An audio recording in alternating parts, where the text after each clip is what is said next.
ಅಶೋಕನ ಆಕ್ರಮಣಕ್ಕೂ ಮುಂಚೆ ಕಳಿಂಗ ಮತ್ತು ಮೌರ್ಯ ಸಾಮ್ರಾಜ್ಯ.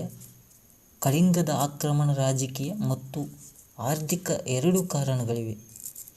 ಕಳಿಂಗ ರಾಜ್ಯವು ಪ್ರಸಿದ್ಧ ಮತ್ತು ಶ್ರೀಮಂತ ಪ್ರದೇಶವಾಗಿತ್ತು. ಅದು ಕಲೆಗಳಲ್ಲಿ ನುರಿತ ಜನತೆಯನ್ನು ಒಂದುಗೂಡಿತ್ತು. ಕಳಿಂಗದ ಜನರು ಕಡಲಾಚೆಯ ದೇಶಗಳೊಂದಿಗೆ ವ್ಯಾಪಾರ ಮಾಡುವುದರಲ್ಲಿ ಭಾರತದಲ್ಲಿಯೇ ಮೊದಲನೆಯವರು.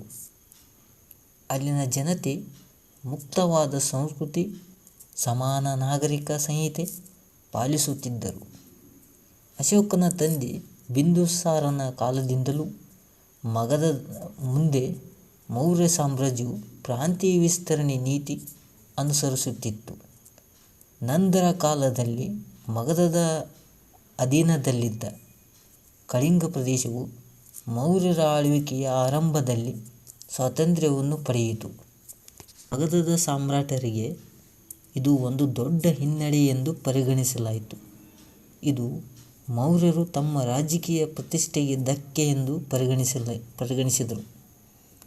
ಅವರಿಗೆ ಕಳಿಂಗದ ಪರಾವಿನ ಪೂರ್ಣಗೊಳಿಸುವುದು ಕಡ್ಡಾಯವಾಗಿತ್ತು. ಹೀಗಾಗಿ ಅಶೋಕನು ತನ್ನ ಸಿಂಹಾಸನವನ್ನು ಭದ್ರಪಡಿಸಿ ನಂತರ ಕಳಿಂಗ ರಾಜ್ಯದ ಮೇಲೆ ದಂಡೆತ್ತಿ ಹೋದ. ಕಳಿಂಗದ ಯುದ್ಧಭೂಮಿ ಎಂದು ಹೇಳಲಾಗುವ ದಯಾನದಿಯ ತೀರದ ಒಂದು ನೋಟ. ಈ ಯುದ್ಧವು ಅಶೋಕನ ಆಳ್ವಿಕೆಯ 8ನೇ ವರ್ಷದಲ್ಲಿ, ಅಂದರೆ ಸುಮಾರು ಕ್ರಿಸ್ತಪೂರ್ವ 261ರಲ್ಲಿ ಜರುಗಿತು. ಈ ಹಿಂದೆ ಅಶೋಕನ ತಾತನಾದ ಚಂದ್ರಗುಪ್ತ ಮೌರ್ಯನು ಕಳಿಂಗವನ್ನು ವಶಪಡಿಸಿಕೊಳ್ಳಲು ಯತ್ನಿಸಿದನು, ಆದರೆ ಅವನನ್ನು ಹಿಮ್ಮೆಟ್ಟಿಸಲಾಯಿತು. ಅಶೋಕನಿಗೂ ಕೇವಲ ಒಂದು ಘೋರ ಯುದ್ಧದ ನಂತರವೇ ವಿಜಯ ದೊರೆಯಿತು.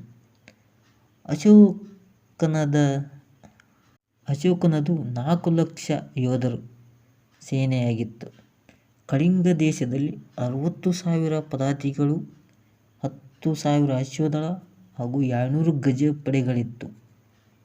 ಈ ಸಮರದಲ್ಲಿ ಸುಮಾರು 1,50,000 ಕಳಿಂಗ ಯೋಧರು ಹಾಗೂ 1,00,000 ಅಶೋಕನ ಯೋಧರು ಸಾವನ್ನಪ್ಪಿದರು. ಇದರ ಪರಿಣಾಮವಾಗಿ ಯುದ್ಧಭೂಮಿಯ ಸಮೀಪದಲ್ಲಿ ಹರಿಯುತ್ತಿರುವ ದಯಾನದಿಯ ಬಣ್ಣ ಸಾವಿಗೀಡಾದವರ ರಕ್ತದಿಂದ ಕೆಂಪಾಗಿ ಮಾರ್ಪಟ್ಟಿತು.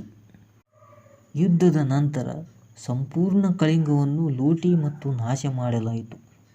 ಯುದ್ಧವು ಸುಮಾರು 1,00,000 ಜನರ ಸಾವು ಮತ್ತು 1,50,000 ಜನರು ಗಡೀಪಾರಾಗಲು ಕಾರಣವಾಯಿತು. ಈ ಕ್ರೌರ್ಯದಿಂದ ನೊಂದ ಅಶೋಕನು ಯುದ್ಧದ ಬಗೆಗಿನ ತನ್ನ ನಿಲುವನ್ನು ಬದಲಾಯಿಸಿ ಮುಂದೆಂದೂ ಸಾಮ್ರಾಜ್ಯದ ವಿಸ್ತರಣೆಗಾಗಿ ಯುದ್ಧ ಮಾಡದಿರಲು ಪಣತೊಟ್ಟು ಬೌದ್ಧ ಧರ್ಮ ಸ್ವೀಕರಿಸಿದ. ತನ್ನ ಅಧಿಕಾರಾವಧಿ ಇರುವವರೆಗೂ ಹೊಸ ಧರ್ಮದ ಪ್ರಚಾರಕ್ಕೆ ಬಳಸಿದ.